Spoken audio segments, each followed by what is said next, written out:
Halo, assalamualaikum warahmatullahi wabarakatuh. Perkenalkan, nama saya Vicky Azari dari Universitas Islam Indonesia, NIM 193230058. Nah, di sini saya akan membahas bagaimana masa depan bahasa Indonesia gitu. Sebagai bahasa persatuan, bahasa Indonesia merupakan salah satu tali yang mengikat kita menjadi satu Indonesia. Tali yang lain adalah bendera contohnya dan lagu kebangsaan. Akan tetapi sementara bendera dan lagu kebangsaan boleh dikatakan berada dalam tempat yang aman. Tidak demikian halnya dengan bahasa Indonesia. Walaupun untuk pertama kali dalam sejarah pada acara memperingati hari proklamasi tahun 2009 lalu, pada waktu upacara kenegaraan telah terjadi kelupaan menyanyikan Indonesia Raya pada waktu pembukaan bahasa Indonesia yang dipilih sebagai bahasa persatuan oleh founding father atau bapak pendiri bangsa kita pada waktu Sumpah Pemuda 1928. Berasal dari bahasa Indonesia sendiri, yaitu berasal dari bahasa Melayu ya. Bahasa ibu yang paling luas tersebar di seluruh kepulauan Nusantara dan telah menjadi lingua franca sejak berabad-abad, berlainan dengan bahasa Jawa atau Sunda yang meskipun jumlah pemakaiannya cukup banyak, akan tetapi bahasa Melayu lebih egaliter, lebih cocok dengan cita-cita hendak mendirikan negara republik yang demokratis. Bahasa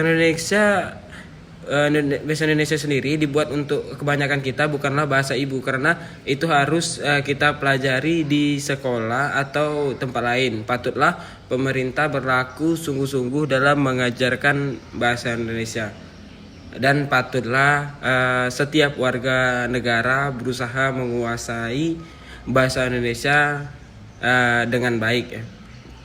Namun kenyataannya tidak demikian. Menjelang akhir tahun 1960-an, tumbuh kesadaran pada sekelompok ahli bahasa bahwa pemakaian bahasa Indonesia sendiri dalam masyarakat masih sangat kacau. Maka dari itu timbullah gagasan untuk memperbaharui ejaan sebagai usaha pembakuan bahasa. Sejak awal saya tidak setuju akan pembaruan ejaan sebagai jalan keluar untuk mengatasi kekacauan bahasa dalam masyarakat. Pada pendapat saya, untuk memperbaiki kekacauan berbahasa dalam masyarakat, yaitu jalannya hanya satu, ialah memperbaiki praktek pembelajaran bahasa Indonesia dan mendorong kegemaran bahasa Indonesia kita agar menghargai karya sastra yang telah diciptakan bangsanya sendiri. Tetapi pembaruan ejaan dipaksakan dalam pidato kenegaraan Presiden Soeharto tanggal 17 Agustus 1972.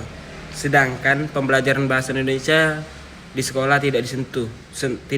Sentuh adalah arti tidak disentuh, tidak dilakukan perbaikan yang fundamental dan menyeluruh dalam pembelajaran bahasa Indonesia. Penyediaan perpustakaan yang baik dengan koleksi utamanya berupa karya-karya sastra sebagai salah satu penunjang pelajaran bahasa Indonesia di sekolah tidak pernah dianggap penting. Karena itu tidak dilakukan secara terus-menerus dan sungguh-sungguh, hanya sekedar usaha tambal sulam saja gitu. Dengan demikian anak-anak didik tidak dibiasakan mengenal karya sastra sebagai contoh pemakaian bahasa yang baik.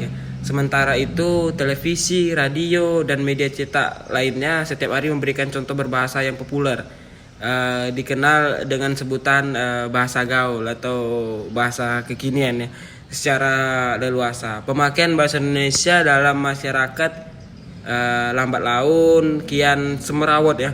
Belakangan dampak gejala bahasa Indonesia kita, terutama kaum elit yang sering berbicara melalui televisi atau radio, menganggap Indonesia tidak cukup hormat atau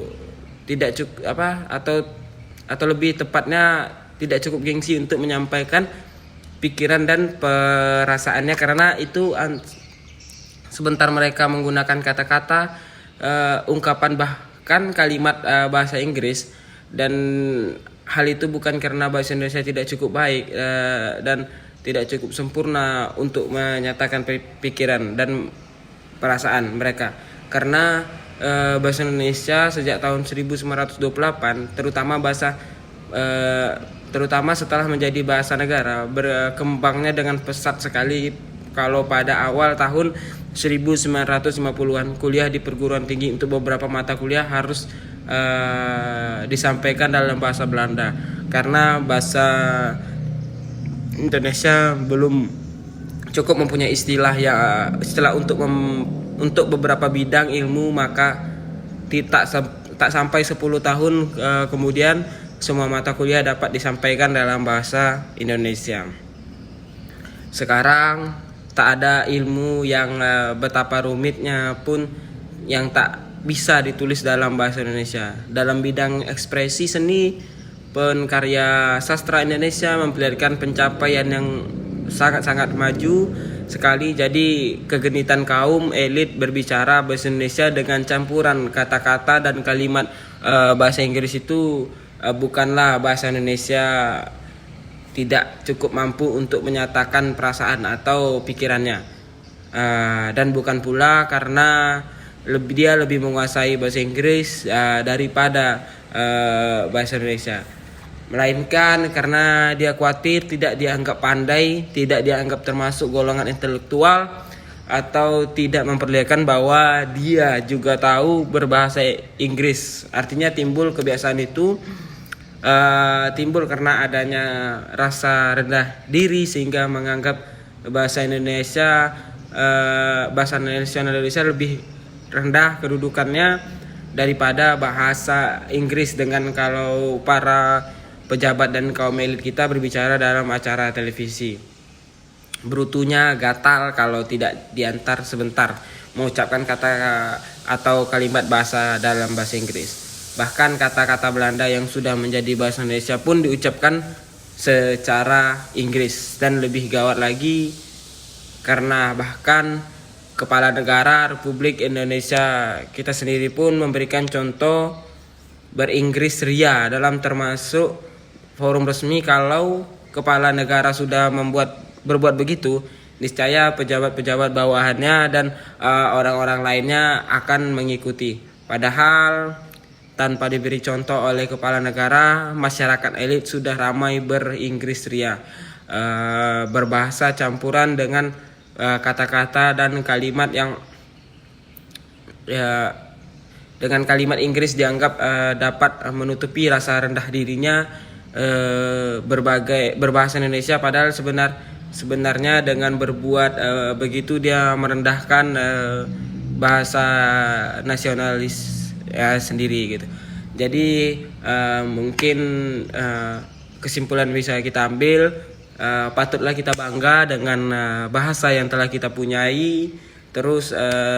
Teruslah berkarya, jangan pernah menghilangkan atau mencampur-campurkan bahasa lain dengan bahasa Indonesia. Boleh, mungkin cuman kadarnya tidak boleh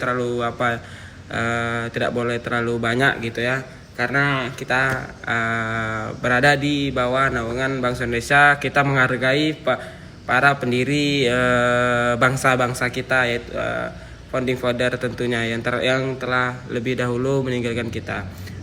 Mungkin hanya segitu yang bisa saya jelaskan. Lebih dan kurangnya wabillahi taufiq hidayah. Assalamualaikum warahmatullahi wabarakatuh.